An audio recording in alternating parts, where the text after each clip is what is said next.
Naomba nimlete mchungaji wetu Otieno kwa dakika hizi 2 aweze kusalimu. Pigia Bwana Yesu makofi. Pigia Bwana Yesu makofi. Haleluya. Sema Mwokozi amezaliwa siku ya leo. Biblia inasema pasipo na maono watu huangamia, na aliyezaliwa leo ni mkombozi wa ulimwengu. Sina kitu cha kukupa mwanangu, ila shika sana elimu, itakuwa ni uzima maishani mwako, na itakuinua na itafanya ujulikane, na utaenda sehemu ambapo sikuweza kufika, wewe utafika katika jina la Yesu.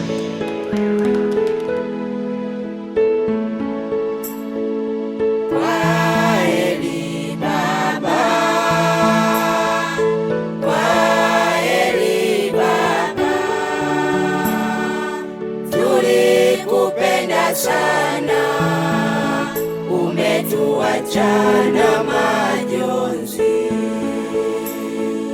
Kwaheri baba,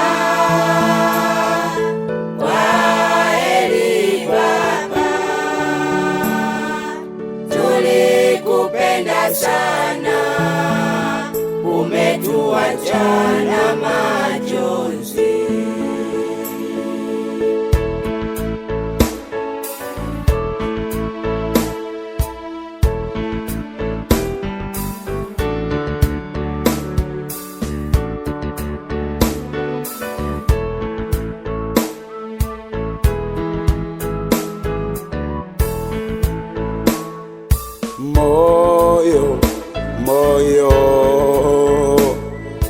Moyo unauma sana,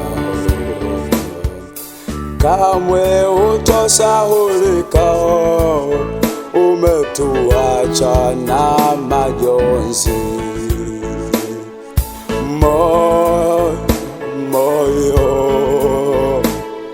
Moyo unauma sana, kamwe hutosahulika, umetuacha na majonzi. Baba kwaheri, kwaheri baba, kwaheri baba, tulikupenda sana, umetuacha na majonzi.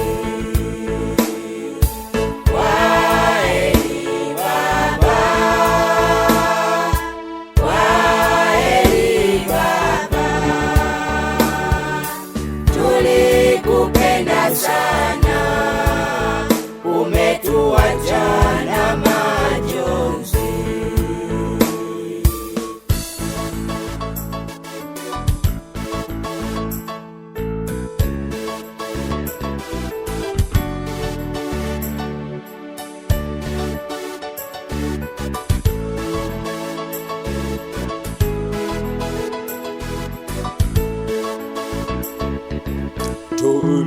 Tanga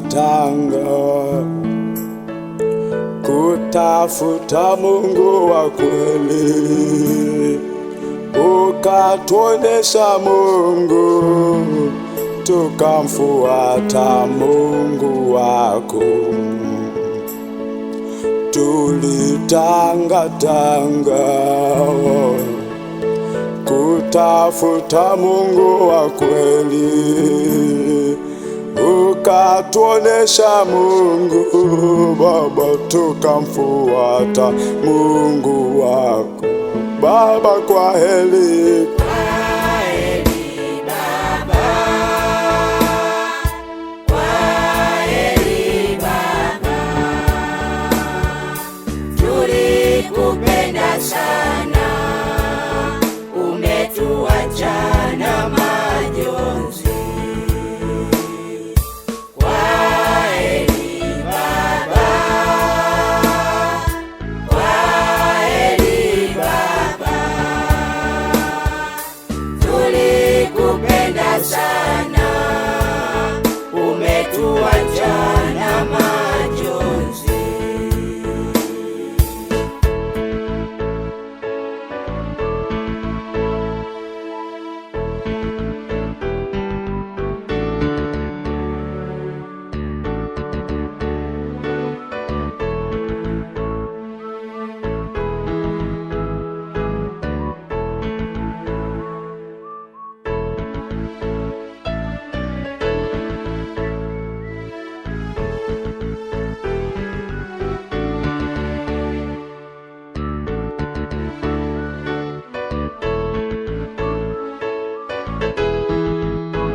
umetutoka Baba,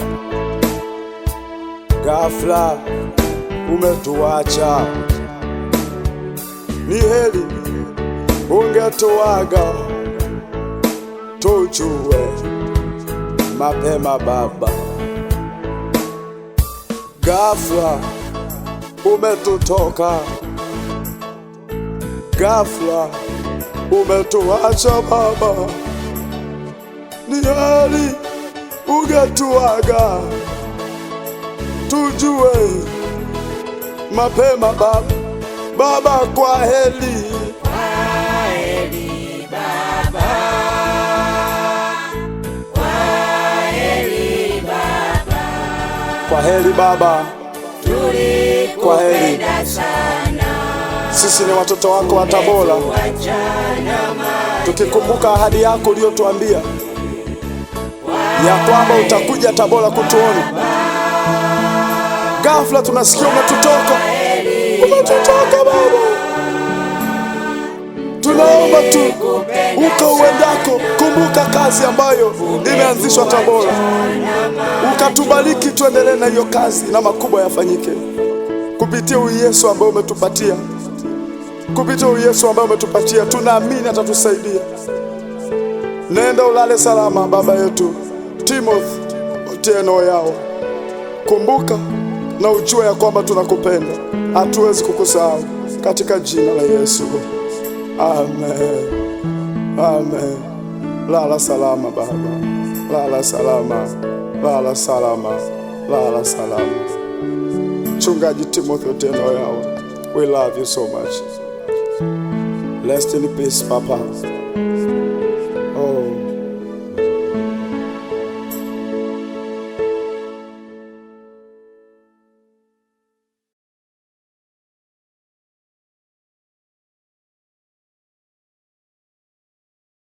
Editing this video wasn't easy, but I had to.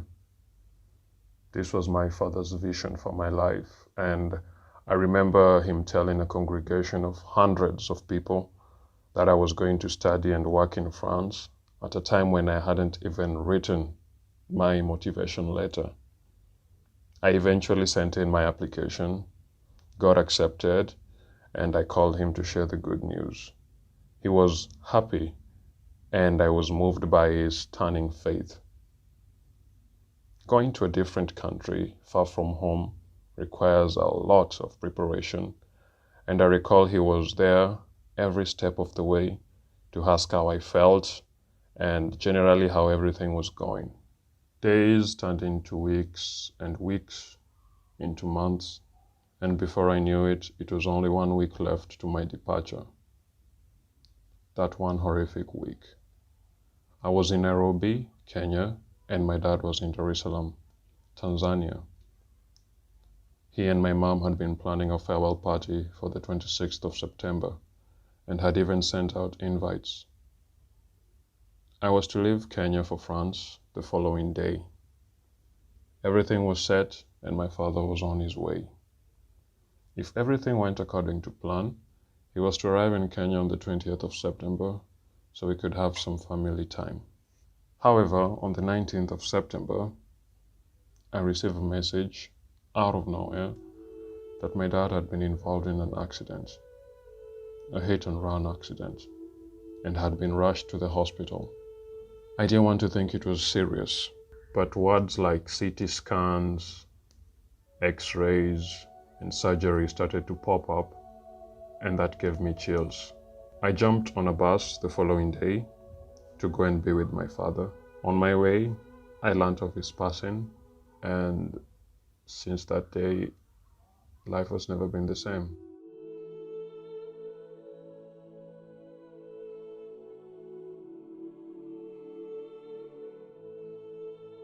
My father was and continues to be an inspirational force in my life. He was regarded as a father figure by many people. For example, Ezekiel Mwaipopo, who wrote this song to pay tribute to him. If I live a long life, if I'm halfway a decent father someday, I must say that it's because I had a great dad.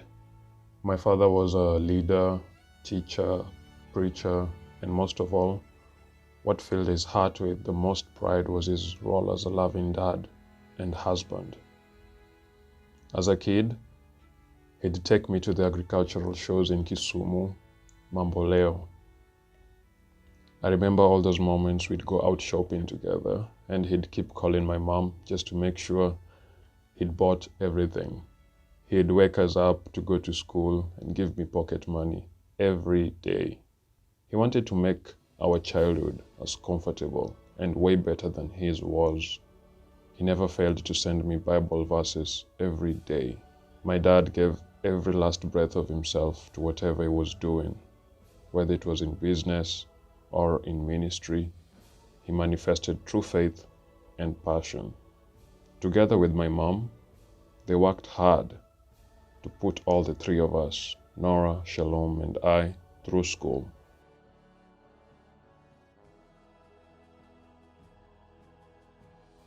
He was a man of style and high standards. He took such good care of us.